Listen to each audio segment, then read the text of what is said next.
عزیزان گرامی، موضوع کو آگے لے کے چلنا ہے، یہ موضوع ختم ہونے کا نہیں ہے۔ خدا کی عظمت کی قسم، میں نے عرض کیا نا کہ سب سے زیادہ آیتیں اور سب سے زیادہ حدیثیں، 800 سے زیادہ مرفوع اور 500 سے زیادہ موقوف مرتضیٰ کریم کے ارشادات عالیہ، باقی امت کے فیصلے اپنے جگہ پہ۔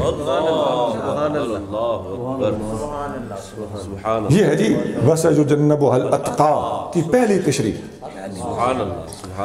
اس کے بعد اتقا الذین آمنوا وکانوا یتقون، جو سب سے بڑا متقی ہے وہی سب سے بڑا ولی بھی ہے۔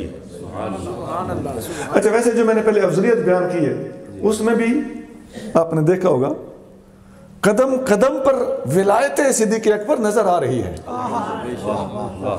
افضلیت ہے ہی ولایت میں، لیکن اس پر میں جداگانہ دلائل دینے لگا۔ عزیزان گرامی، اللہ تعالیٰ قرآن شریف میں صدیق اکبر کی شان میں ارشاد فرماتا ہے والذی جاء بالصدق وصدق بہ، سچ لے کر میرا محبوب نبی آیا اور اس کی تصدیق میرے ابو بکر صدیق نے کی۔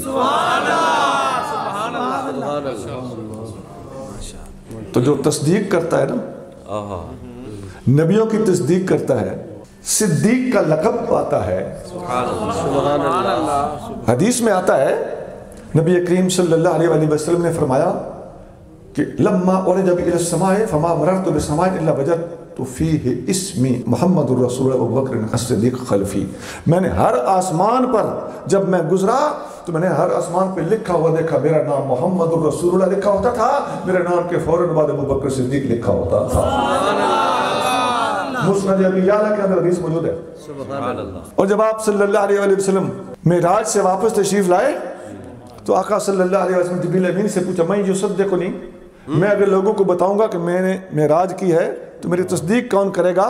تو جبریل نے جواب دیا یصدقک ابو بکر فانہ صدیق، آپ کی تصدیق ابو بکر کرے گا اس لیے کہ اس کا نام ہی صدیق ہے۔ وہ جو آسمانوں پہ بھی دیکھا تھا تو جبریل نے یہاں پر بھی اپنی زبان سے بتایا۔ اور حضرت علی المرتضیٰ رضی اللہ تعالیٰ کا فرمان طبرانی میں موجود ہے، آپ فرماتے ہیں اللہ کی عظمت کی قسم اٹھا کے فرماتے ہیں للہ انزل اسم ابی بکر صدیق من السماء، اللہ تعالیٰ نے ابو بکر کا نام صدیق خود آسمان سے اتارا ہے۔ پائی جا چہلی تے سڑی جا، یہ جو صدیقیت ہے اس کی بات ہو رہی تھی کہ ان کے شان ولایت اور روحانی کیا ہے۔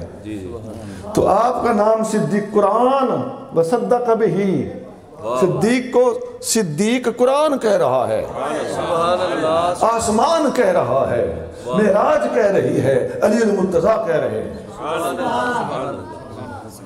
کر لے غصہ، کوئی گل نہیں، قیامت آنی ہے۔